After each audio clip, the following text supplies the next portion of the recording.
Salut Can. Salut Hugo, ça va? Ça va? Ouais. Ravi de te recevoir, moi. Bah, je suis ravi. Moi, je sais que je crois que j'étais un de tes 200 millième followers. Ça fait plaisir. À l'époque où tu lisais les news à l'iPad. Et oui, à l'ancienne. Salut à tous, c'est Hugo. Alors, Hugo du Crypt, alors au Yémen. Et t'avais pas la même diction. Je me suis peut-être amélioré au fur et à mesure. À fond, tu t'es détendu. Bon, ça fait trop plaisir de te recevoir. Bref, saison 1, c'était il y a près de 12 ans. Entre-temps, il y a eu Bloqué, il y a eu Serge le Mytho, il y a eu Hot Ones, il y a eu des spectacles, il y a eu le podcast Un Bon Moment. Il y a donc Bref 2 qui sort, qui est sorti maintenant, il y a depuis quelques jours déjà, qui m'a mis une petite grosse claque, je vais pas te mentir. Petite et grosse à la fois, c'est-à-dire que c'est violent, brutal, mais ça fait plaisir. Ah oui, d'accord. C'est très kiffant, vraiment très bonne série. J'ai du coup plein de questions à te poser. Vas-y, avec plaisir. Dans ce cadre-là. Mais déjà, c'est vrai que toi-même, t'es habitué à gérer des interviews, mais plus de l'autre côté, avec Hot Ones. Tu préfères être du côté de l'intervieweur ou de l'interviewé? Je crois que c'est une question de phase. Des fois, moi, j'aime pas du tout parler. J'ai vraiment des phases où je suis en mode, là, j'ai rien à dire. Et je passe plutôt ma vie à dire, non, mais je vais pas le faire, ou on m'invite beaucoup. Et je dis, je suis désolé, là, j'ai rien à dire. Même là, en stand-up, par exemple, j'ai rien à dire. On me dit, faut monter sur scène. Là. Je sais pas, j'ai pas grand-chose à dire, donc je préfère me taire. Et j'adore par exemple le format de Un Bon Moment ou de Hot One, c'est les formats de curiosité où j'écoute les gens et tu vois où je reçois un peu des leçons de vie et ça me fait beaucoup de bien. De toute façon je suis dans la vague d'évoluer, donc je me dis qu'est-ce que cette personne va m'apporter, puis en plus j'ai la maîtrise de l'interview, donc c'est vraiment cool. Comment tu vas? Moi très bien. Super. Merci beaucoup. Super. T'as toujours voulu être journaliste? J'ai quasiment toujours voulu être journaliste, ouais. Ce qui est très bizarre. À partir de quel âge? Parce que là, t'as moins de 30 ans, là, t'as 27 ans. Moi, j'ai 27 ans. Ouais. À partir de 13 ans, j'avais ce truc de, tu sais, le classique, ton grand frère qui te filme en train de faire une sorte de mini-documentaire en vacances, un reportage. C'était quoi le reportage? C'était un reportage, on était sur l'île de la Réunion, je crois. J'ai la chance d'aller là-bas. Et je faisais un reportage... sur les fruits de la Réunion. Je sais même plus, tu vois, ou sur le... Je sais même plus, mais ça devait être passionnant. Et tu t'es dit ça toute ma vie? Et je me suis dit, j'aime bien le faire, ouais. Je pense qu'il y avait un côté, t'apprends des choses, mais ça, je pense que même avec ton métier, tu comprends ce truc-là. Le côté, tu parles à des gens, parfois que tu kiffes, parfois qui t'intéressent, parfois qui t'interrogent. Donc tu rencontres des gens, t'apprends des choses. Il y a le côté curiosité poussé au maximum parce que tu peux le faire au quotidien, quoi. Et t'avais quel âge à ce moment-là? Et j'avais 13 ans, 13-14 ans. 13 ans. Ouais. Et là, tu t'es dit, ça y est, il me faut un iPad. Il faut un iPad, il faut parler comme ça. Il faut arriver à présenter des Hugo. Voilà. Exactement. Peut-être tu savais ce que tu voulais faire à 13-14 ans? 13-14 ans, j'avais mon père avait une entreprise, il avait un commerce à ce moment-là. Okay. Et 13-14 ans, il avait un commerce et il avait fait un peu de bénéfices. Et du coup, il avait acheté un ordinateur pour faire des frais. Okay. C'est ce que je veux dire. Je sais pas, il a senti qu'il y avait un truc avec les ordinateurs. Et on s'est retrouvé avec un ordinateur... Et j'ai commencé à faire des mini-films sur l'ordinateur. Il y avait un logiciel qui s'appelait Flash à l'époque. Ok. Et tu pouvais faire des animations. Et je faisais des animations avec des photos. Dans les années 90. Ouais, on est 13 ans. Ah, attends, je dis pas 13 ans, c'est 95, ouais. Ok. Premier ordinateur, ouais. Tu vois, donc je faisais des petits montages. Et t'avais déjà le côté un peu geek. Ouais, j'avais une webcam. Je faisais des films avec la webcam. Attends, je dis de la merde. Attends, 95, non, c'est beaucoup trop tôt. 13 ans, non, je crois que je me suis trompé sur ce que je viens de dire. Et on gardera tout. On gardera tout. On gardera même les erreurs, parce que l'erreur est humaine et c'est la morale de cette histoire. Non, 13 ans... Ouais, 13 ans, je fais de la musique en tout cas. Ça c'est sûr, je suis au conservatoire, je fais de la musique, je fais des concerts. Tu crées des trucs, Je crée des trucs. Parce que c'est vrai qu'il y a cet archive qui est sorti de l'INA, je crois, qui c'est vrai, ils adorent la sortir. Ah là, elle est ressortie. Ils l'ont sorti 26 fois. On n'est pas à l'abri d'une 27e l'INA.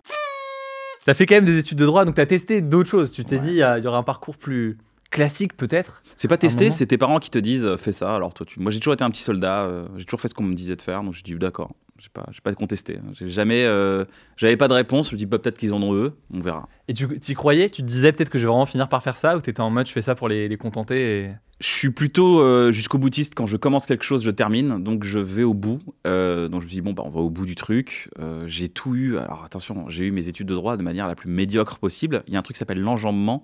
Okay. C'est-à-dire que tu finis ton année, t'as pas tous les examens, mais ils t'autorisent à passer en deuxième année, mais tu dois repasser ce que t'as pas eu en première année. Donc t'as double d'examen en deuxième année, double d'examen en licence. Ce qu'on appelait la licence, c'était la troisième année à l'époque. Okay. Je suis allé jusqu'en Master 1 comme ça et j'ai arrêté parce que j'ai rencontré le théâtre. Ok, et donc là, il y a eu davantage la passion du théâtre. Ah, le virus est rentré. Le virus est rentré, il y a eu un petit changement de carrière. Et comment d'ailleurs il a été vécu ce changement de carrière? Il y a toujours le côté flippant, je pense, sur les métiers artistiques chez les parents. Ouais, horrible pour eux. Je pense qu'ils ont... Ils n'ont pas compris. Ils n'ont pas compris, mais en même temps, j'ai envie de leur dire, mais quand même, à 5 ans, je fais mon premier concert. À 6 ans, je fais ma première chorale, tu vois. À 7 ans, je fais mon premier concert d'alto. Je fais des pièces de théâtre à 9 ans. Je fais des... tu vois, j'écris... Ils voient que j'écris des trucs, que je monte des spectacles, que je me déguise. Je sais pas, moi, j'ai un enfant, je vois qu'il fait ça, je dis... Ah, je crois que ça a l'air de lui plaire en fait, tu vois. Je me serais dit ça à l'époque, mais à l'époque ça n'existait pas. Les acteurs c'était les gens dans la télé, les actrices c'était les gens dans la télé. Pas... Oui, donc sauf à être toi-même dans ce milieu, où tes parents sont dans ce milieu et donc toi t'y vas. Voilà. Autrement ça paraît très lointain. C'est ça, t'étais à Val-de-Murigny en banlieue de Reims. Et le chemin n'est pas très logique. Oui, je pense qu'il y a un double effet de ça paraît pas être un truc, un vrai métier ou un vrai truc, et puis il y a le côté. C'est pas quelque chose avec lequel tu vas gagner ta vie, ou c'est très bouché, ou c'est... Mais de toute façon, le seul truc qui, a posteriori, je veux pas avoir le biais du survivant, parce que beaucoup de gens se lancent et pour qui ça marche pas forcément, mais en tout cas, il a fallu à un moment donné que je parte de mon quartier, que je prenne le train à la gare, que j'aille à Paris, que je trouve un travail pour vivre, que je m'inscrive dans un cours de théâtre, que je rencontre les gens qui fassent la même chose que moi. Il a fallu vivre cette histoire. Je dis pas que c'est l'histoire qu'il faut vivre, mais il a fallu vivre cette histoire. Et t'as eu ces réflexions à un moment de... en fait, jusqu'où je suis prêt à tester ça? Parce que moi je sais que j'ai plein de potes qui sont un peu dans ce domaine-là et qui débutent sur certaines choses avec tout un tas de rôles, que ce soit dans le cinéma, dans la musique ou autre. Et certains d'entre eux ont cette réflexion de... Alors là, j'essaye, mais jusqu'à quand je me donne le droit d'essayer? Est-ce qu'en gros, je veux toute ma vie essayer d'en faire mon métier? Est-ce qu'il y a un moment où je vais basculer? Ça va être, entre guillemets, juste, et sans que ce soit moins bien, mais juste une passion. Tu vois, est-ce que toi, tu as eu ce truc quand tu commençais de te dire... Combien de temps je me donne pour y arriver? Est-ce qu'il y a un moment où je vais faire autre chose? J'étais un peu trop exigeant avec la réussite au début de ma carrière. J'étais là, genre, il faut réussir, il faut la bonne idée, il faut le bon truc. C'était la pire idée que j'ai eue. Parce que ça te met dans un état qui n'est pas toi. Donc, tu fais des mauvais choix. Tu t'entoures de mauvaises personnes. C'est pas un bon délire de viser l'objectif. Et puis, je suis allé à New York. J'avais envie de... Je suis parti... 15 jours à New York, faire du stand-up à New York. Okay. Parce que c'est un peu l'endroit... En anglais, du coup? Ouais, en anglais, carrément. Trop bien. Extrait. Non, mais le truc, c'était que j'avais envie de voir un peu où était la source du stand-up, aller voir les vrais comédiens. Je connaissais un comédien qui s'appelait Dan Naturman, qui fait toujours ce métier, et qui m'a dit, si tu viens à New York, je te ferai jouer un peu dans les comedy clubs. Je dis, j'y suis allé... Vraiment, je suis allé dormir dans une auberge de jeunesse, et puis tu sais, New York, c'est marché 16 heures par jour, donc j'ai fait ça. J'ai visité, j'ai vu les États-Unis, j'ai vu... Et surtout, j'ai rencontré des gens... À ce moment-là, j'avais une urgence de réussir. Il faut réussir dans le métier, il faut faire du stand-up, il faut que je fasse un sketch, que je le mette sur Internet, que ça fasse du buzz, que je trouve un producteur, que je fasse des tournées. Tu vois, c'était faux. Mauvaise idée. Et je vais à New York et je rencontre des artistes, ça fait 25 ans qu'ils font ça. Ils n'ont pas eu de buzz majeur, mais ils ont fait ça par amour du métier. Ça m'a donné une vraie leçon en me disant, mais arrête la réussite, arrête de chercher à réussir. Et ça a été la meilleure compréhension de ma vie, c'est viens, on arrête de vouloir réussir, viens, on fait juste les choses parce qu'on a envie de les faire. Et à partir de là, j'ai appelé Bruno Muschio, qui sera Navo, mon co-auteur, et je lui dis, viens juste, on traîne ensemble. Et on s'est mis à écouter du Jacques Brel. On écoutait les albums de Raphaël, on lisait de la poésie, on lisait Edmond Rostand, on lisait Cyrano de Bergerac, on se présentait des textes, on lisait Victor Hugo, on a commencé à regarder des films, des séries ensemble. À l'époque, il y avait pas mal de séries, il y avait Breaking Bad qui commençait à sortir, il y avait plein de choses. On a commencé à s'inspirer des gens qu'on trouvait inspirants, et surtout, on n'avait aucun objectif. Le matin, on se levait, on disait... Allez, on est auteur. Mais on n'avait aucun objectif. On était juste genre, on est heureux d'être là et on se donne l'opportunité, on se donne le moyen d'être auteur. Il y avait rien qui nous attendait. Et il y avait à l'époque un jeune producteur qui avait fait pas mal de commandes pour des télés, qui s'appelait Harry Torchman. Et lui, il voulait faire des pilotes de trucs sympas, donc il nous a appelés, il dit, ah les gars, vous êtes plutôt marrants tous les deux, là, venez, on va faire des pilotes ensemble. Et en fait, c'est cette histoire de 3 gars qui commençaient à se réunir pour faire des choses qu'ils aimaient bien. Harry est un producteur qui laisse beaucoup de liberté et surtout qui paye les jeunes auteurs. Et ça, c'est très important parce que quand t'as faim, c'est important de bien manger. De manger. Juste de manger, déjà, c'est important. De manger, déjà, c'est pas mal. Parce qu'il y a en fait, j'ai appris ça plus tard, mais il faut des protéines, faut des lipides, des glucides, ces genres de trucs qui constituent le fait que tu puisses savoir réfléchir. Transformer le sucre en idée, tu vois, mine de rien, c'est des choses qu'on fait souvent. Et donc, on s'est un peu réunis, ces trois-là, à cette époque-là, et à un moment donné, on s'est alignés, on s'est dit, c'est quoi, les gars, venez, on fait que des choses qu'on a envie de faire.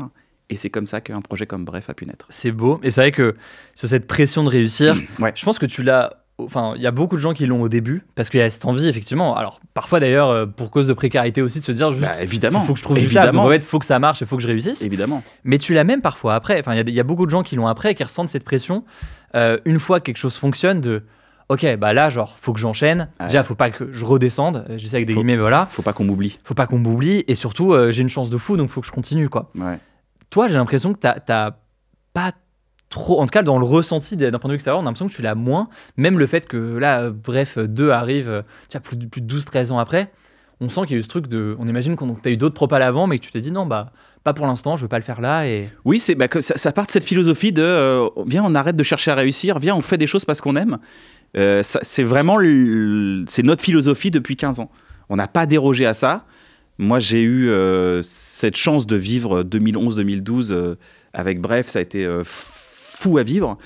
Et puis, il y a eu ce moment où on a arrêté. Et puis, tu vois, mon père tombe malade, donc je l'accompagne. Et je lui dis au revoir. Et après, je lui dis au revoir, mais je me dis bonjour à moi derrière, parce que je dois me reconstruire. Tu vois, donc j'ai pas mal de choses à régler. Et en attendant, t'as le cinéma qui me dit on va peut-être faire un film, et je dis écoute, c'était un projet qui s'appelait Lou, le jour d'un film que j'ai adoré avec Julien Nil, et c'est des films, j'ai commencé à faire des films au cinéma, c'était kiffant, mais j'avais à l'intérieur de moi, j'avais pas de grand chose à raconter. En fait, je préfère rien dire quand j'ai rien à dire. C'est vraiment laissons les choses arriver, laissons les idées arriver. Une bonne idée, c'est tous les 6 mois, on va dire tous les ans, même des fois une très bonne idée. Ça met du temps, c'est comme du vin, quoi. Tu peux pas dire, tu peux pas presser du raisin et dire c'est bon, ça c'est un grand cru. Non, il faut attendre. Ça prend du temps. Et surtout sur un projet comme celui-là, c'est vrai que alors ça se renforce d'autant plus avec Bref 2. Il y a une vraie dimension générationnelle à une série comme celle-ci. Sur la première saison, c'était déjà le cas. Sur le début, c'était déjà le cas. Mais même là, sur Bref 2, il y a ce truc, ça raconte une époque, ça raconte une période, ça raconte une génération ou un âge en tout cas. Tu penses aussi qu'il y avait besoin d'avoir ces années justement pour faire venir des idées, c'est ça, et avoir des choses à raconter? C'est plus a posteriori que les gens disent que c'est générationnel, parce que nous, on n'écrit pas un truc en disant pas pensé comme ça, les quarantenaires, voici notre plan marketing pour correspondre exactement à la tranche des 35-44, c'est exactement ce qu'on cible. Médiamétrie nous dit que c'est exactement, bon. Voilà, c'est bon. Parler de la santé mentale, ça c'est trendy. Non, de l'écologie, si possible, et le féminisme. Non, on essaye surtout je te dis, on écrit des choses qu'on a envie d'écrire, qu'on pense importantes. C'est un peu notre jugement de valeur qui va diriger un peu la série. C'est où on en est dans notre vie. On n'a pas de rêve. Encore une fois, c'est vraiment cet arrêt de la réussite. Je te dis, ça enlève toute pression, et justement, ça crée un bien-être. J'ai pas ressenti de pression sur Bref 2 du tout. J'étais en mode oui, personne nous attend, tant mieux. Essayons de faire une série qu'on kiffe. Et encore une fois, alignons-nous avec Harry et Navo en faisant un truc qu'on kiffe. Ça a très très bien marché. Dans le personnage principal, alors qu'il n'a pas de prénom d'ailleurs, c'est vrai? Ouais, j'ai remarqué ça. Il s'appelle Hugo. Oh, il s'appelle Hugo. Ah là là. Mais t'aurais dû le dire, oui, il s'appelle Hugo. Non, c'est vrai. C'est vrai qu'il n'a pas de prénom. Donc il n'a pas de prénom. Mais qu'est-ce qui est de l'ordre de Kian, soit dans le personnage, soit dans la série? Les tocs, par exemple, ça c'est une partie qu'on a pris de moi. Oui, ça on imagine, tu as du mal à l'improviser ou à y penser comme ça. C'est un truc, tu vois, tu le vis, quoi. J'ai passé des heures et des heures à vérifier la gazinière chez moi. Le gaz, c'est vraiment mon pire ennemi, quoi. Je suis là, non, c'est un danger permanent, c'est vraiment très dur. Ça m'a fait la meilleure représentation dans le et il y a des choses de moi, mais il y a des choses de Bruno, il y a des choses de choses des gens qu'on a croisés, des gens qu'on a pu observer, des choses qu'on a pu observer aussi dans la société. Il y a pas mal de choses, donc c'est un peu de nous, c'est un peu puis on livre de l'intimité. Par exemple, le deuil, quand il est abordé, c'est plus une expression du deuil. C'est vrai que ce qui est particulier, c'est que c'est une série où évidemment c'est de la fiction. En même temps, il y a des personnages qui ont leur vrai nom.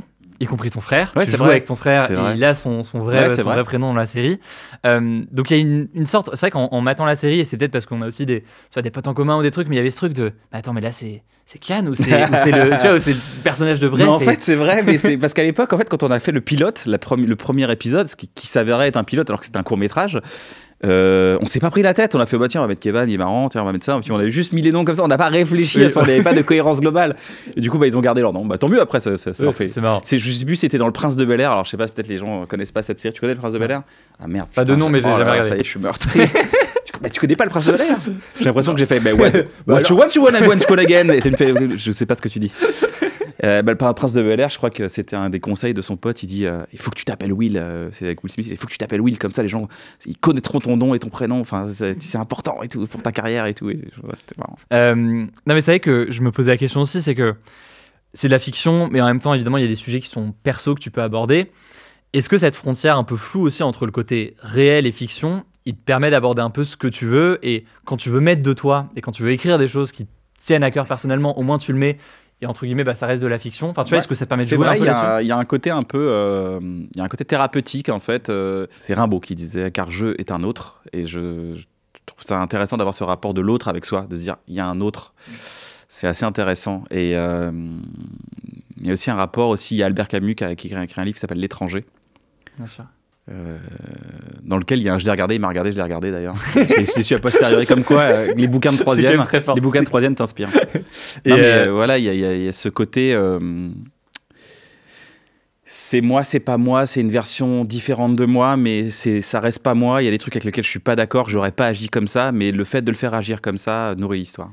Il y a aussi le côté évoquer des sujets perso mais qui ont une dimension universelle. J'avais interviewé Vincent Lindon il y a quelques semaines ici, et il m'avait dit un truc, j'essaie de retrouver la citation, il m'avait dit « Plus vous parlez de vous, mais du fond, plus c'est universel. » T'es d'accord avec ça ?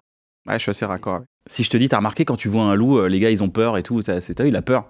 Il a peur, le gars du loup et tout, il court et tout, tu dis ouais, ok, il parle d'un gars qui ça paraît très lointain. D'un loup. Ouais, c'est lointain, il y a un loup, t'es dans une forêt, Maintenant si je te dis à chaque fois que je dois faire un choix, j'ai super peur. Là, je parle de moi. Je sais pas, j'ai l'impression que je vais détruire toute une partie de ma vie et que je vais en construire une autre. Mais cette destruction, en fait, quand j'y pense, ça m'empêche de faire le choix. Du coup, je préfère rien faire. Là, je te parle de moi. Je te parle de moi hier, par exemple, qui voulait faire un choix dans quelque chose de ma vie. Je te parle de moi, là. Et ça peut peut-être plus résonner que de la peur d'un loup que tu croiseras jamais. C'est sûr. Et après, l'idée, c'est d'imager le truc en plus, c'est de dire, en fait, c'est quand j'ai un choix, j'ai l'impression que c'est un chemin, et quand je vais faire le choix, j'ai un loup en face de moi, et ce loup-là m'empêche d'avancer parce qu'il regarde dans la direction où je détruis toute une phase de ma vie. Et en fait, tu peux créer une image comme ça, tu vois, tu peux créer de la métaphore. Et c'est vrai que là, dans Bref 2, on le retrouve énormément. Et je le dis d'avance, on spoilera rien de la série, mais il y a un vrai truc il y a un vrai jeu des métaphores, un vrai jeu des images. Et c'est vrai qu'en matant le truc, je me disais, mais c'est fou parce que t'es une sorte de poupée russe d'images, de trucs qui vont dans tous les sens, qui est assez fascinant à voir. En termes d'écriture, comment ça marche un truc comme ça? Parce qu'on sent qu'il y a des choses, parfois, moi je me disais, ça va être de l'ordre un peu quasiment d'un truc de stand-up où tu notes, t'observes des choses au fil de la journée.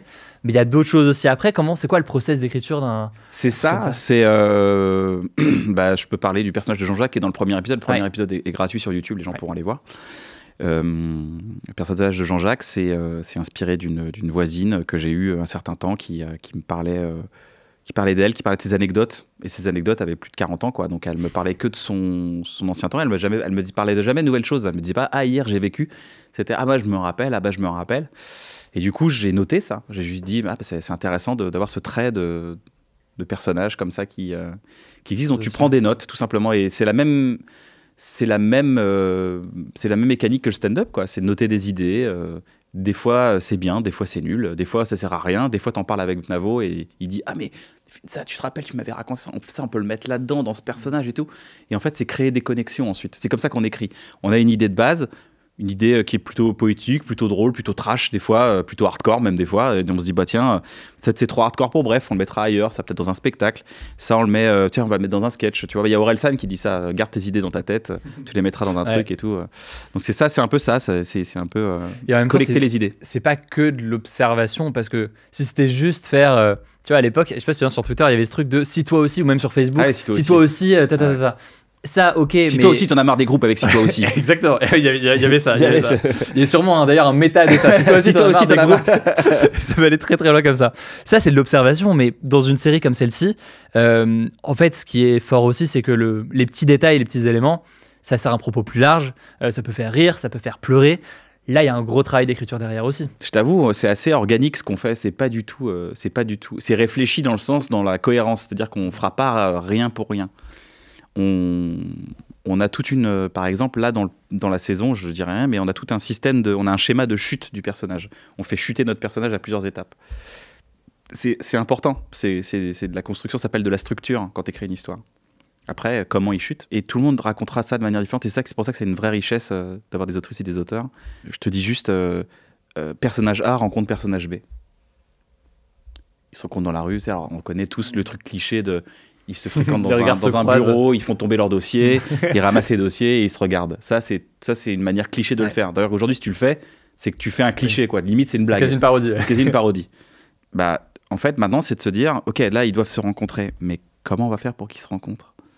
Là, tu te poses vraiment la question et tu creuses. Tu te dis, attends, est-ce qu'ils se rencontrent sur Internet? Est-ce que c'est une rencontre d'un pote qui présente à un pote? Est-ce que c'est l'ex de son pote? Est-ce que, en fait, et là, ta vie d'auteur, elle commence. Parce que là, tout est possible. C'est le festival des et si qui commence, tu vois. Et donc, et si, et tu dois trouver de la créativité. Et nous, ce qu'on fait dans notre processus d'écriture, c'est on se dit, faut pas que ce soit facile.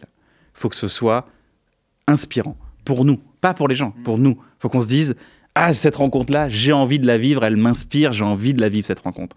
Et c'est notre objectif. C'est notre objectif. C'est comme ça qu'on écrit. Et quand tu passes on se dit toujours, viens, on fait mieux que nous. Ouais. Ou des fois, on se dit même, que ferait Cédric Clapiche dans notre des maîtres un peu à nous? Que ferait David Fincher dans ce cas-là? Que ferait une grande réalisatrice dans ces cas-là? Ouais. Et après, tu essaies de construire, sachant que on était avant sur des épisodes de quelques minutes. Ouais. Là, c'est plus long, c'est environ une demi-heure. Ouais, on sent qu'il y a une liberté après sur le déroulé exact. Qu'est-ce que ça change là-dessus? La crainte, c'est de faire trop parfois. J'imagine que le risque, c'est de se dire, ah bah on a la place, donc on va un peu étaler le truc. C'est l'histoire qui définit le format. Et si je peux donner un conseil aux gens, parce que maintenant que je suis producteur, je reçois pas mal de projets et tout, ne partez pas bille en tête en disant, je vais faire un programme court. Juste partez bille en tête en disant, qu'est-ce qu'on veut raconter? Et si ça tient en 3 minutes, faites 3 minutes. Si ça tient en 15 secondes, faites 15 secondes. Et ça peut tenir en 10 secondes, faites-le en 10 secondes. Et si ça tient en 1 heure, faites un film. Mais voilà. Et par contre, à contraire de ça, c'est qu'une idée, quand tu dis, bah, tu as une idée qui peut faire un film d'1h30, commencez aussi par des formats un peu plus courts, des idées peut-être vous avez d'autres idées qui vous demanderont plus de faisabilité. Avant de passer direct au long métrage et d'attendre 5 ans, 6 ans, 7 ans et à être inactif. Il faut rester actif quand même. Ouais. D'où le fait de tester des petites choses par-ci par-là. C'est ça. T'as parlé du personnage de Jean-Jacques, incarné par Jean-Paul Rouve, qui, là on spoil pas parce que je crois que c'est dès le premier épisode et c'est pas central, mais qui se fait larguer, qui suite à ça est incapable d'avancer globalement. Et il y a cette phrase qui est très forte et qui a beaucoup circulé. Je l'ai vu passer beaucoup de fois déjà sur les réseaux. Il avait besoin de s'asseoir 30 secondes. Il est resté assis 20 ans. Qu'est-ce qui fait, selon toi, que cette phrase, elle parle à autant de monde? Ou elle effraie, d'ailleurs, dans certains cas? C'est peut-être une peur. C'est peut-être une peur intérieure de... Tu sais, j'ai l'impression que dans notre société, on nous nourrit aussi pas mal de pression. On est beaucoup entouré de « il faut », d'injonctions, il faut trouver un métier à 18 ans, une fois que tu as fini, il faut trouver un cursus scolaire, il faut intégrer une école, il faut avoir des bonnes notes, il faut. Alors ça peut être la pression parentale, mais la société donne déjà pas mal de pression. On est dans une société où on glorifie le succès, et en fait, on glorifie moins le chemin, on glorifie plus le succès, et je pense que c'est une erreur de positionnement. On devrait plus... on a souvent dit d'ailleurs, le personnage de Bref est un loser, et en fait... le loser, c'est juste mettre la caméra avant que le mec gagne. Tout le monde est un loser avant d'avoir gagné en fait. Donc il n'y a pas de... faut peut-être mettre plus la caméra sur le chemin. Et je sais pas, peut-être qu'elle fait peur, peut-être qu'elle réveille quelque chose de j'ai peur de passer à côté de ma vie. Et c'est une grosse pression qu'on peut mettre aujourd'hui, notamment à la jeunesse. Et si j'ai un truc à dire, c'est que prenez le temps, vous avez le temps. Vous regarderez quand vous aurez 43 ans comme moi, un jour, vous vous retournerez et vous direz, mais en fait, quand j'avais 22 ans, j'avais le temps en fait. J'avais le temps de chercher 1 an, 2 ans, 3 ans. Je les ai pas perdus ces années. Et prenez le temps de chercher, essayez des trucs. Et si il y a des trucs que vous aimez pas, bah, c'est une bonne nouvelle. C'est pas par là qu'il faut aller. Et c'est aussi apprendre à s'écouter du coup. Ouais, c'est apprendre à exactement. savoir quand il y a une pression qui est externe et qui est néfaste ou négative. Et dans ce cas, il faut la tenir à distance. Mais c'est aussi apprendre à savoir quand ce changement, dans un certain cas, il est peut-être bon pour soi. Et c'est vrai qu'on le voit aussi dans cette saison. Il y a un personnage qui change et qui apprend à se dire peut-être que là il y a une petite évolution, il y a un petit problème là. Ouais, c'est le schéma intérieur de se dire mais pourquoi ça fonctionne pas. Et là tu as 2 chemins, soit c'est la faute des autres, soit c'est un peu de ta faute. Et il faut toujours commencer par mon père disait toujours balaye devant ta porte avant de balayer devant celle des autres.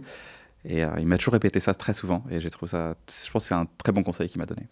Toi, t'as l'impression d'avoir toujours réussi à t'écouter comme ça ou il y a eu un processus alors, ouais, bah non, justement, au début, je m'écoutais pas. Au début, j'avais un objectif, quoi.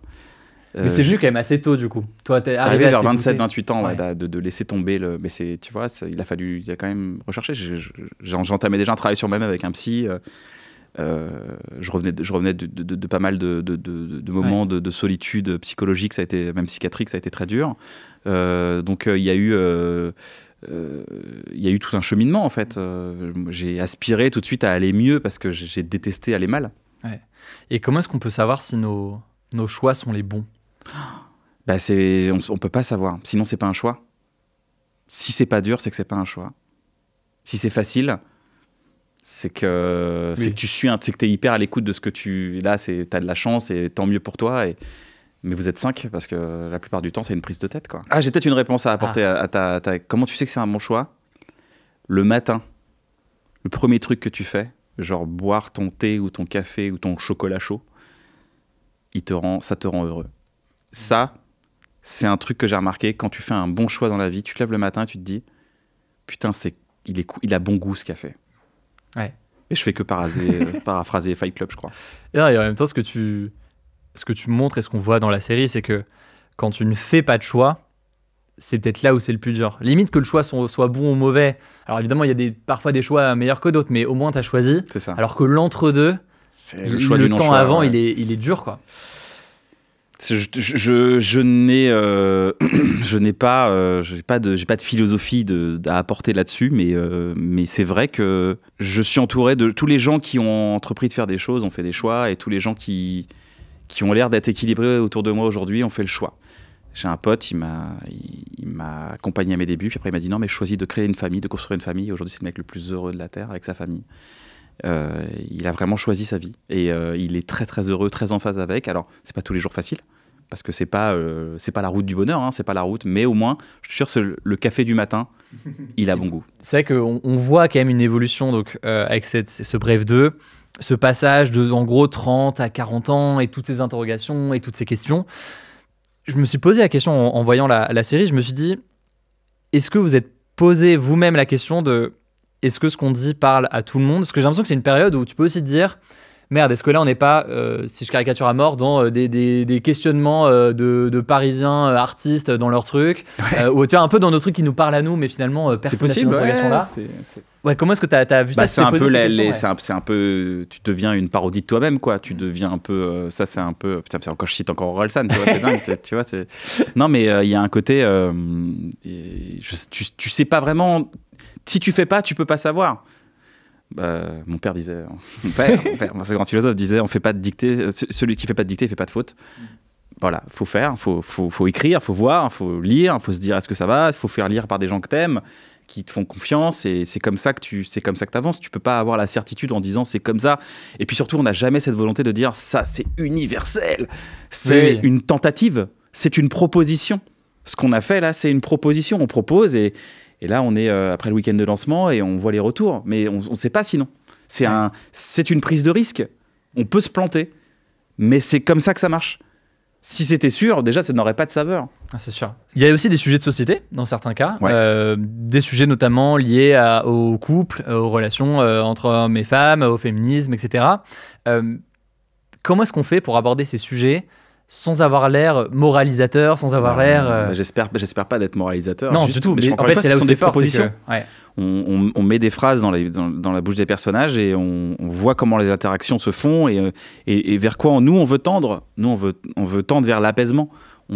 C'est notre objectif. C'est de s'apaiser avec le temps, être en accord avec soi-même, arrêter de causer du tort. Ça, c'est nos objectifs à nous. Donc, c'est ce qu'on insuffle dans nos personnages. Mais pour en arriver là, il faut qu'ils passent par des embrouilles. Il faut qu'ils passent par des embrouilles rien qu'avec eux-mêmes. Donc, nous, on a un objectif clair, c'est l'apaisement. Non, mais là, est-ce que c'est l'humour dans ce cas qui aide toujours aussi ouais. Toi, c'était une des recettes là-dessus. En fait, on n'écrit jamais d'humour, on n'écrit jamais de blague. On écrit une situation, on dit bien maintenant là, ok, on a le propos. Le propos, c'est le personnage de Billy va pas bien. Donc on se dit, ok. Incarné par Laura Felpin, qui est juste exceptionnel, incroyable dans la série. Et donc on se dit, bon bah là, ce serait cool que pour montrer qu'elle va pas bien, on écrive une longue tirade.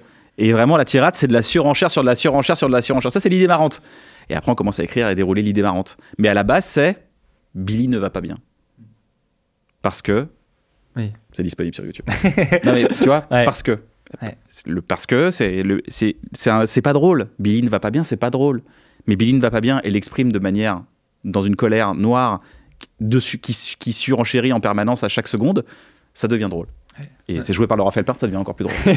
Non, mais c'est là aussi où la comédie peut être parfois plus profonde que certains drames ou certains trucs qui se prennent très au sérieux, mais qui vont pas toujours aller chercher ces éléments-là. Surtout que ici, on passe souvent quand même du rire aux larmes. J'étais surpris, moi, d'avoir ce truc de... déjà, je pense que c'était pas dans mon bingo de cette année d'avoir les larmes aux yeux devant Bref. Il y a eu une accumulation de choses auxquelles je m'attendais pas. Ça aussi, j'imagine qu'en termes d'écriture, c'est pas évident de se dire... Mais c'est pas un objectif. C'est vraiment pas... On se dit pas... Oui, là, les gens le résultat, vont pleurer. Il est là. Ouais, mais ça, c'est le résultat de ma proposition. Avec Bruno, on a proposé un truc. On est nous-mêmes étonnés quand on voit des gens pleurer sur TikTok après un certain événement. Ça nous touche, quoi. Parce qu'on est là genre... Ah ouais, on n'avait pas su... On n'avait pas du tout pensé à ça. On pense jamais à comment les gens vont réagir. Sinon, c'est les gens qui façonnent ce que tu fais. T'as déjà eu ça, peut-être, parce que t'es dans une génération du commentaire. Tu te dis juste, si je parle de ça, les gens vont commenter ça, et du coup, ça va mini-influer sur ce que tu fais. Bien sûr. Ben ça, c'est dangereux. C'est ultra dangereux. Non, mais complètement. Tu disparais, tu deviens une sorte de moyenne. Tu deviens plus une proposition tranchée. Mais c'est là où je trouve ça fort de ton côté, et avec Navo et avec toute ton équipe, c'est que tu m'as dit que tu n'avais pas ressenti cette pression-là. Moi, je me dis, le retour... Alors, oui, il y a eu l'effet d'annonce de surprise, mais une fois que le truc est là, bon, bah, les gens, ils sont en mode... j'avais adoré Bref à l'époque, ça a intérêt à être bien, quoi. Il y a quand même un truc une pression quand même qui peut être présente. Ouais. Et toi, tu arrives à te sortir de ça et à ne pas le... C'est la philosophie qu'on a depuis 15 ans. Après, je te cache pas, j'avais du mal à manger une semaine avant la sortie. Les aliments passaient moins bien. J'étais là genre... c'est marrant, j'arrive pas à manger du riz là. Je bois beaucoup d'eau. Donc mon corps était un peu sur la défense. Je te cache pas. Parce que c'est un projet sur lequel tu as bossé aussi. Ah oui, bah oui. Ouais. Mais j'ai toujours eu cette dissociation avec mon corps et mon esprit. Hein. C'est-à-dire que moi, ça va, tranquille. Mon corps, pas du tout. Il y a des scènes dans la saison 2 où j'ai fait des insomnies. Quand le deuil se réveille, tu fais des insomnies. Ton corps, il revit la chose, quoi. C'est prenant. Tu as réussi à cacher ce projet pendant longtemps. J'ai essayé en tout cas. Non, bah, ça a plutôt bien marché. Non, mais c'est vrai qu'un projet comme ça, comment ça se garde du coup? Comment vous êtes préparés? Les acteurs étaient forcément au courant du projet quand ils ont commencé à tourner, mais avant ça, comment ça s'est fait? Tu leur en as parlé assez tard, j'ai cru comprendre. Ouais, parce qu'en fait, on a parlé aux acteurs au dernier moment. Ouais. Déjà, parce que si jamais le script change au dernier moment et que les scènes sont supprimées, c'est difficile de revenir en arrière et de dire finalement t'es plus dedans. Donc ça, c'est un peu compliqué. Une scène très rapidement. Ouais, c'est compliqué. Mais globalement, on a changé le nom. On a trouvé un titre qui n'existe pas. Et même dans tous les contrats, il y avait marqué les mails, les contrats, les bons de commande.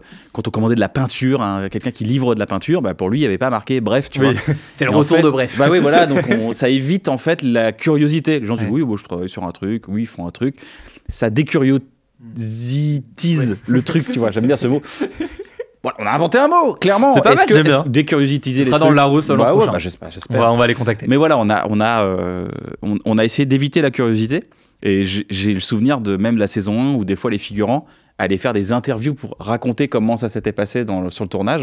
Donc je me dis, si on évitait ça, si on évite de dire aux gens trop ce qu'on fait, peut-être que ça va maintenir la surprise et que ce sera un bel événement pour les gens quand ils vont l'apprendre. T'as commencé à bosser dessus quand? Alors après, j'imagine c'est des projets très long cours, tu notes des trucs depuis des années. Mais 10 ans à peu près. Mais tu t'y es mis, on va dire, plus à fond il y a combien de temps? 2022, vraiment, okay. Là on est dans le dur. Donc t'as eu 2 ans où t'as même croisé des gens, j'imagine, dans la rue, qui disaient est-ce qu'un jour il y aura un bref? Je disais, c'est une super idée. Ça peut être pas mal. C'est une super idée. Je prends note. Écoute, je la prends, je la note. Pourquoi pas? Et je disais des fois, les gens me disaient ah ouais, Hot Ones et tout, c'est cool. Je fais peut-être, j'espère que le prochain projet va te plaire, j'espère et tout. Cool, on va regarder. J'étais cool, merci, c'est gentil. Hein. Et les gens te soutiennent, c'est vraiment kiffant. Parmi les thématiques qui sont évoquées, il y a la question de l'amitié ou des relations parfois toxiques en amitié ou en amour. Il y a ce fameux faux médicament, le Malaccompagnax 3000, que les gens prennent quand ils préfèrent être mal accompagnés que seuls. C'est dans l'épisode 1 qui est disponible sur... Non mais vraiment allez voir, si vous voulez. C'est vrai on mettra tous les liens sur YouTube pour regarder. Tout ce que je dis là n'est pas du gros spoil, enfin même pas du spoil par rapport à la série, mais comment on fait pour se rendre compte qu'on est mal accompagné? Je pense qu'il y a dans le Malaccompagnax, il y a un symptôme, c'est l'aveuglement, donc tu peux pas t'en rendre compte en fait, c'est ça qui est insidieux. Par contre, j'ai croisé beaucoup de gens, et j'ai été cette personne aussi, j'ai fui la solitude. Le Malaccompagnax, c'est ne pas vouloir être seul. Donc c'est prendre ce médicament pour ne pas être seul, quitte à être Malaccompagnax. Et en fait, mieux vaut être mal accompagné que seul, quoi. Voilà, c'est ça. Voilà, c'est ça. Et du coup, c'est un réflexe que j'ai eu dans ma vie parfois, et que j'ai essayé de métaphoriser avec un médicament, mais je pense qu'on s'en rend pas compte, c'est ça le problème. Peut-être qu'à ce moment-là, il faut écoutez ses amis qui vous parlent moins peut-être. Écoutez le silence de vos amis. C'est peut-être là qu'il faut trouver la réponse. Non mais je ne pensais pas te le dire, t'avais l'air tellement enthousiaste, mais en même temps, c'est un peu un connard quand même. Hein, tu vois, il y a un peu de ça. Et des fois aussi, il y a des amis qui ne sont pas des amis. Donc c'est compliqué. Je pense que c'est... de toute façon, avoir une relation, c'est tenter de se tromper. Hein. Ça peut pas. Encore une fois, ça enlève le sel. S'il y a la certitude, ça enlève le sel de tout. C'est comme être amoureux. Être amoureux, c'est donner un bouton nucléaire à quelqu'un et dire à tout moment, tu peux appuyer sur ce bouton et me tuer. Voilà. Et il y a aussi. Oui, mais après, tu le vois comme ça au début, puis après, tu te dis ah non, mais en fait, c'est pas du tout. Il n'y a pas de bouton.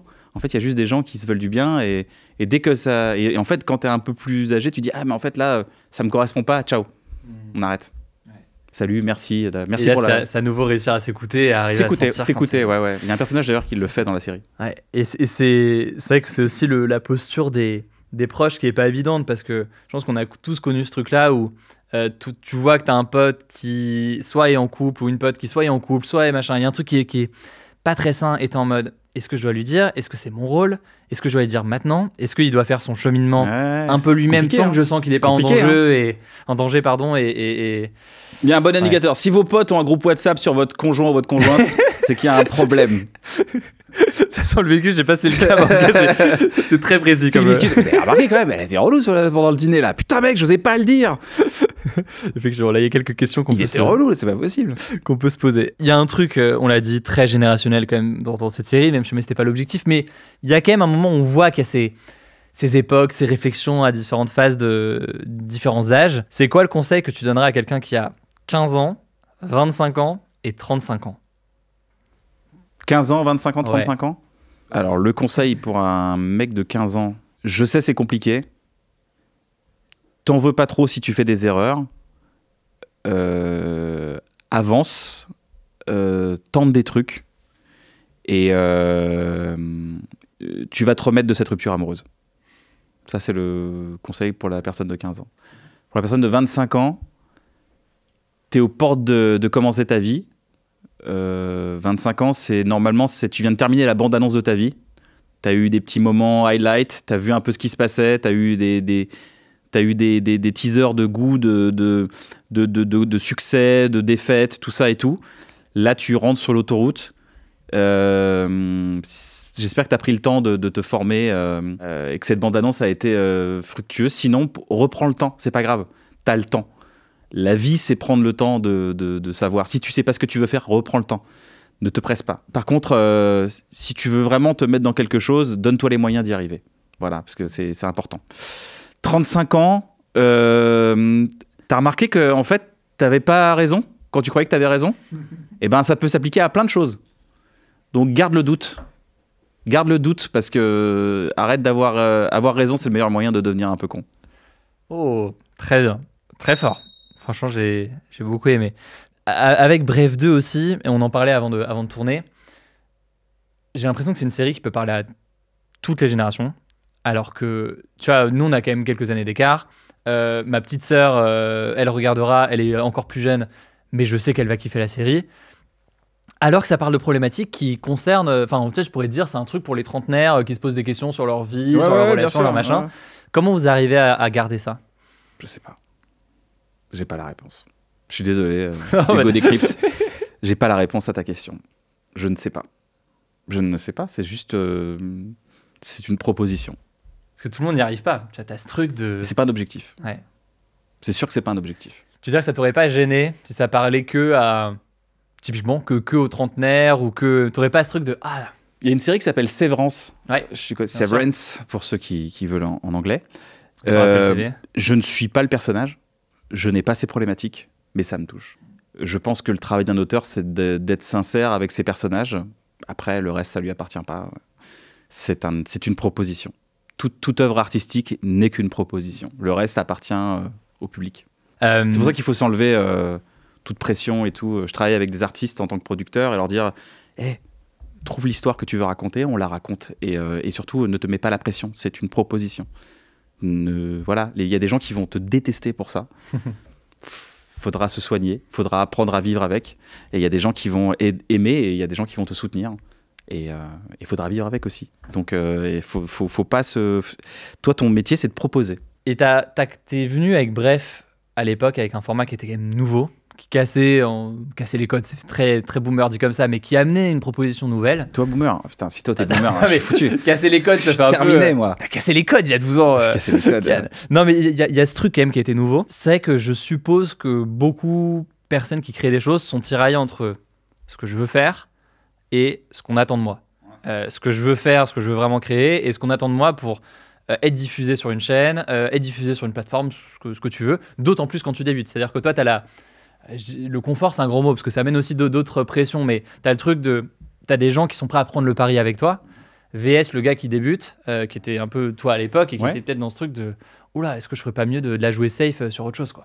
Eh ben, c'est très intéressant, mais que 8 mois avant qu'on aille voir Canal pour Bref 1 à l'époque, on est en 2010, on fait un rendez-vous parce que j'avais eu une sorte de casting pour être chroniqueur dans une émission. Et on dit, j'ai une idée de programme court. Et ils nous disent, non, mais nous, on fait plus de programme court. Okay. Donc, si j'avais fait ce qu'on attendait de moi à Canal à l'époque, j'aurais jamais proposé Bref à l'époque de 8 mois plus tard. Donc, non, faut juste, encore une fois, proposer ce qu'on a l'impression qui est là, quoi. En fait, il y a une urgence à raconter. Quand on veut raconter des histoires, on a une urgence à raconter une blague. Moi, quand j'ai une blague, je fais attends, faut que je le dise à ma femme, faut que j'en parle à Navo, faut que ça sorte, faut que je partage cette blague, faut que je le fasse rire, faut que je vois le résultat. Et ben, il y a cette urgence à raconter quelque chose. Après, encore une fois, c'est la philosophie avec laquelle tu décides de suivre. Parce que tu sentiras toujours du stress, tu sentiras toujours de l'inconfort. L'inconfort, ce mot-là, il est très intéressant, l'inconfort. Le côté genre, je suis pas à l'aise. Ouais, bah c'est normal. On affronte tous l'inconfort à un moment donné. D'ailleurs, on devrait apprendre ça aux enfants, l'inconfort. C'est inconfortable comme situation. C'est le côté genre, je sais pas où je dois aller, etc., etc. Bah, c'est très intéressant comme ça à vivre. Donc il y a l'inconfort. Je sais pas comment est-ce qu'on peut apprendre l'inconfort à l'école? Bah, je pense qu'à l'époque, l'inconfort, c'est faire un exposé seul devant tout le monde. Ouais, c'est inconfortable. Ça, hein. Ou regarde, tu veux avoir un truc inconfortable, t'as un contrôle, t'as rien appris et t'es en train de voir que t'es en train de rater. Là, c'est très inconfortable comme situation. C'est l'inconfort. Et donc, c'est intéressant comme notion. Bah, tu vis avec et tu apprends à vivre avec. Et c'est quelque chose qui s'apprend justement. Et c'est vrai c'est une série qui évoque beaucoup de doutes, beaucoup de peurs qu'on peut avoir. Tu penses que le doute, la peur, c'est des choses qui sont peut-être plus universelles que de montrer des moments de réussite, montrer des choses où tout marche, où tu te dis, où tu as limite le cliché du super-héros. Ouais. Mais je pense que le super-héros, il a des problèmes aussi. Hein. Il a ce truc, il a ses problématiques. Quand tu vois même Robert Downey Jr. dans Iron Man, il a des problématiques et c'est ce qui le rend très attachant d'ailleurs d'avoir ces problématiques. Oui, la figure du héros infaillible, en fait, elle est vite chiante, quoi. Ouais, le Superman des années 60, là, qui était là, ah oui, je suis le super-héros et tout. Ce qu'on aime, c'est les gens en transition. C'est ça qu'on aime. En tout cas, à raconter, c'est plus intéressant de raconter une transition que de dire voici le champion du monde, quoi. Ouais. En fait, au bout d'un moment, tu t'attaches pas à lui. Il y a un truc de. Même Rocky, tu vois, Rocky, ça te parle. Oui. Rocky, non, mais il y a quand même un gap. Rocky, c'est 75, donc c'est pas du tout ma génération non plus. Donc, tu vois, peut-être que je me trompe sur la date, mais en tout cas, c'est vieux. Rocky, il a gagné à la fin du 1. Bah, il a d'autres problématiques dans le 2, il en a 3, 4, 5, et les 5 sont des chefs-d'œuvre. Donc, on peut raconter une histoire même d'un mec qui a gagné. On peut toujours raconter l'histoire de quelqu'un. C'est juste, il faut trouver le bon axe et le bon angle. Mais ça demande du temps et du travail et de la réflexion. Et de l'inconfort. Et de l'inconfort, effectivement, qui est souvent nécessaire. Là, il y a Bref 2 qui est sorti. On voit les retours, on voit que ça plaît beaucoup. On a parlé beaucoup de la question de l'équilibre à trouver dans sa vie. Est-ce que tu as l'impression qu'aujourd'hui, tu as trouvé un équilibre? Est-ce que tu anticipes déjà que cet équilibre, il est voué à être chamboulé? Et en fait, dans 10 ans, tu vois, limite, ou même avant, tu referas un Bref 3, il y aura ce truc d'en fait... J'avais tort sur ce que je disais. Bah c'est malheureusement c'est l'histoire de la vie, hein, de changer et de se dire mais en fait on est tous le con de nous-mêmes dans 10 ans. Hein. Il y a un moment donné, j'étais con à l'époque. Oui, malheureusement ça arrive et c'est pas grave. Tu sais, moi j'ai un truc, c'est que dans mon éducation, j'ai souvent été amené à connecter le moment paisible à il va y avoir un problème bientôt. Je sais pas comment c'est arrivé dans ma vie. Pareil, j'ai mon idée. Vient le beau temps, mais dans l'autre sens. Quoi. J'ai mon idée, mais elle m'appartient et c'est mon chemin à moi. Mais en tout cas, je sais que dans mon éducation, on ne célèbre pas parce que c'est le meilleur moyen d'attirer le mauvais œil. Tu vois, mon père disait souvent, je disais, c'est cool, on a vendu ce mois-ci au magasin, tu vois, parce qu'il n'arrêtait pas de dire, on n'a pas d'argent, ça marche pas. Et lui, il disait, oui, on a vendu, mais attends. Et on se réjouit jamais. Et en fait, en faisant ça, moi j'ai grandi je me rends compte dans mon analyse, j'ai beaucoup grandi avec mes parents qui me faisaient souvent du ouais non mais attends non mais non, il y a toujours une inquiétude sur le futur. Mon père a regardé les infos toute sa vie et ça l'a juste rendu inquiet à 20h, entre 20h et 20h30 tous les soirs. Ça n'a rien apporté de plus à sa vie que de l'inquiétude. Et donc il y avait cette anticipation du futur négative en permanence et aujourd'hui, c'est ancré dans mon système. C'est-à-dire que même si aujourd'hui je suis apaisé dans ma vie de famille, que je suis bien et tout, j'ai toujours, et je dois travailler là-dessus, en permanence à dire, tu vois, je suis là, genre je suis bien, et à un moment donné je dis, peut-être que non. Et en fait, ça m'empêche de kiffer l'instant présent. C'est vraiment automatique dans ma tête. Et t'as l'impression que tu l'as encore aujourd'hui? Encore aujourd'hui, et je dois travailler dessus encore une fois. Des fois, ça m'est déjà arrivé d'être sur scène, de kiffer, d'être au moment le plus formidable de mon travail, de faire un truc que j'aime, et de me dire, attention. Peut-être que tu vas faire une angoisse, peut-être que tu vas partir sur une civière à l'hôpital, tellement tu auras fait une angoisse derrière. Et en fait, ça me détruit de l'intérieur. Et en fait, ce peut-être, c'est un truc qui est, on appelle ça internalisé, c'est rentré dans le BIOS de mon système. Dans le système, c'est pas le logiciel, c'est carrément c'est le hardware. C'est vraiment je suis programmé comme ça. Et du coup, ça, je dois travailler là-dessus. Donc ça, c'est un truc sur lequel j'espère, si on fait une interview dans 10 ans, j'aurais travaillé là-dessus et j'aurais avancé. Même si j'avance, je l'ai constaté déjà. J'ai constaté que je me bousillais un peu l'instant. Mais t'as l'impression que oui, c'est imaginer le scénario du pire, ou en tout cas imaginer qu'il va se passer un truc. Ce qui est d'ailleurs la question des tocs aussi, comme c'est ça. Tout à l'heure. Ah bah, c'est complètement ça. C'est très commun là-dessus. C'est perdre le contrôle. Ouais. Ce que je pense beaucoup de personnes ont, mais... Ça te parle, ce que je te dis? Ouais, grave. Complètement. Mais il y a En même temps, ce que je trouve fascinant, c'est que on sent à la fois du coup cette angoisse, alors soit via les tocs ou tout ça, et à la fois cette forme de décontraction à la fois. Tiens, quand tu me parles de création, quelqu'un qui a ce truc x10, il sera en mode je peux pas créer sans penser. Ouais, bah c'est peut-être ça mon médicament. C'est mon médicament, c'est ce qui m'apaise. Parce que quand je crée, je suis dans l'instant présent et j'ai pas cette voix. Et du coup, je me sens bien. C'est pour ça que je vais là-dedans. C'est pour ça que j'ai des mondes imaginaires. C'est pour ça que depuis que je suis tout petit, j'arrête pas d'imaginer des choses. Je rejette l'angoisse de l'instant présent. Et donc, je crée une sorte de biceps depuis que je suis gamin, d'imaginer des histoires. Et donc, ce problème de fuir l'instant présent a créé un biceps fort de création d'imaginaire puissant. Du coup, aujourd'hui, bah, je vais mieux, mais j'ai encore mon imaginaire. Tu vois, il y a un truc auquel on est d'accord avec Navo, c'est j'ai commencé ce métier pour les mauvaises raisons. J'ai commencé ce métier parce que je fuyais l'instant présent, parce que j'avais besoin d'exister, parce que je le faisais pour les mauvaises raisons, j'avais besoin de réussir ma vie, j'avais besoin de tout ça. Ça, c'était les mauvaises raisons. Mais ces mauvaises raisons-là m'ont poussé à développer des aptitudes. La créativité, l'instant, l'imagination, le futur des possibles. Voir quelque chose pour ensuite le traduire devant une caméra. Et tu vois, apprendre à traduire des émotions devant une caméra, apprendre à jouer la comédie, ça m'a poussé à travailler dur au cours Simon. Au cours Simon, j'ai travaillé, mais je me rappelle même pas avoir dormi pendant 3 ans. C'est d'ailleurs, j'ai fait un burn-out derrière, mais je me rappelle pas avoir dormi tellement je travaillais pour payer mes cours. Et puis après, je mangeais un sandwich dans la ligne 9. La ligne 9, elle faisait 18 stations, donc j'avais le temps d'avancer, de manger. Je digérais en marchant et j'allais faire des cours jusqu'à 23h et je terminais à 23h en dormant dans les cours. Tout ça, je l'ai fait pour les mauvaises raisons. Parce que je voulais exister, réussir et tout. Je me suis calmé là-dessus. J'ai plus besoin de fuir l'instant présent. Je lutte encore un peu. Mais aujourd'hui, maintenant, je le fais pour les bonnes raisons, c'est-à-dire le plaisir de faire et d'écrire.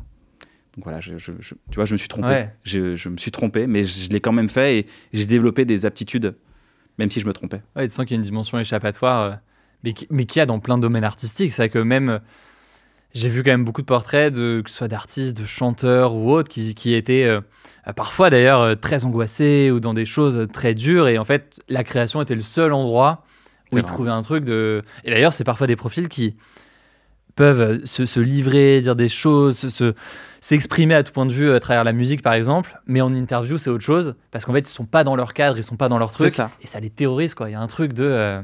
Il y a un Pixar qui s'appelle Soul, vous l'avez vu ou pas? Où justement, il y a ce côté, à un moment donné, tu rentres dans cette... C'est très bien fait. Tu rentres dans cette sphère créatrice, tu es dans une autre dimension. Ouais. C'est très beau, ça. C'est quelque chose qu'on a tous ressenti quand on entreprend de faire quelque chose. Et c'est vrai que tu l'as aussi... Pas besoin d'être un artiste, hein, juste faire des choses dans la vie qu'on aime. Qui te parle, et à ce moment-là, ça peut devenir un échappatoire d'une certaine façon. Et c'est peut-être ça qu'il faut suivre, hein, ouais. cette zone-là. Cette zone qui éteint les incendies. C'est beau. Tu fais tout ça aussi avec Navo, du coup, aujourd'hui. Il fonctionne de la même façon. Qu'est-ce qui fait que ça marche si bien entre vous aujourd'hui? Navo, il a rien à voir avec moi. Navo, il a une confiance en lui inégalée. Okay. Il a été élevé par une femme qui lui arrêtait pas de dire mais de toute façon t'es un génie. C'est juste les autres sont pas au courant. Mais t'inquiète pas, les gens un jour te reconnaîtront que t'es formidable. Il grandit avec cette confiance en lui. Il a grandi avec une valorisation permanente. Que je retrouve d'ailleurs chez ma femme aussi, qui a grandi dans une sorte d'amour inconditionnel et donc qui a une confiance en elle très forte, et je ne fais qu'admirer ça. Je dis mais comment ils font? Et ils ont ça, et ils ont cette construction. C'est pour ça que c'est important quand t'es parent, j'ai l'impression, la différence c'est de dissocier l'erreur d'un enfant de l'amour que tu lui portes. C'est-à-dire qu'un enfant qui fait une connerie, il faut jamais rentrer la question de l'amour dans la connerie. Il a fait une connerie, ok, c'est la connerie, tu vas pas moins l'aimer parce que non, voilà. Ouais. Tu vas pas faire de chantage à l'amour. Le chantage à l'amour, je pense que c'est ce qui peut vraiment dévaloriser totalement un gosse sur toute sa vie. Et Navo, il est construit comme ça, il est solide. On a appris à s'aimer avec nos qualités, nos moins bonnes qualités peut-être. C'est pas des défauts, c'est des moins bonnes qualités. C'est un très gros travailleur, c'est quelqu'un sur qui on peut compter, c'est quelqu'un d'honnête, c'est quelqu'un de gentil, c'est quelqu'un d'empathique. C'est quelqu'un qui m'a jamais jugé. C'est quelqu'un qui essaie de toujours comprendre. Il a une notion qui est très intéressante, c'est la variable cachée chez quelqu'un. Okay. Il dit si quelqu'un agit mal, c'est qu'il y a une variable cachée peut-être que toi tu n'as pas. C'est une info que tu n'as pas qui pousse la personne à mal agir, mais c'est peut-être pas personnel contre toi, c'est peut-être personnel avec elle-même, et du coup elle agit mal par rapport à ça. Et si on agit mal, c'est qu'il y a un problème. Il a une vraie... je l'ai connu très misanthrope, et aujourd'hui je le connais très enthousiaste et très optimiste sur l'humain. Ouais. Il y a une forme de confiance, enfin confiance, je sais pas si c'est le bon mot, mais de capacité à écouter. Mais qu'on sent aussi, alors je sais pas comment c'est fait l'écriture exactement sur ça, mais il y a au moins un épisode que j'ai en tête dans la série où cette capacité à se placer dans le regard de l'autre, à comprendre comment l'autre perçoit une situation et à se dire attends, peut-être qu'en fait c'est pas si simple que ça. C'est pas si polarisé. Ouais. Bah, c'est encore une phrase d'Aurel, tout le monde s'exprime, plus personne s'écoute. Je pense qu'aujourd'hui on gagnerait à se mettre à la place de l'autre, même si c'est inconfortable. De se dire, je vais l'écouter. C'est Zazie dans une interview d'un bon moment qui m'avait dit ça, qui m'avait dit maintenant j'écoute quelqu'un et je m'interdis de réagir à ce qu'il va dire. Juste je vais l'écouter sans dire ah moi aussi. Tu vois. Et ben ça, juste de dire tais-toi, écoute, intellectualise, enregistre, fin, ne dis rien. C'est pour ça que les podcasts sont super, parce que c'est des gens qui expriment des... Toi tu participes pas, mais t'écoutes, et au moins ça peut t'aider à t'émanciper. Pose quelques questions pour lancer, et après t'écoutes, quoi. Merci Kian. Merci à vous, merci beaucoup, merci à toute l'équipe, parce qu'ils sont plusieurs. C'est vrai qu'ils sont 150 aujourd'hui. On est 150 et il y a toute le autour du Stade de France. Non, c'était trop bien, ça m'a fait trop plaisir. C'est un plaisir, merci à toi. Et on mettra en description de toute façon le lien du premier épisode et toute la suite sur Disney+. Tu peux me faire un lancement. Salut, c'est Hugo, voici les news, 10 minutes. Salut, c'est Hugo, j'espère que vous allez bien. Et les actus aujourd'hui, c'est évidemment la sortie de Bref 2, désormais disponible, avec l'épisode 1 gratuitement et la suite sur Disney+. Merci Hugo. Merci Kian, c'est trop cool. À bientôt. Ciao, ciao. Merci beaucoup.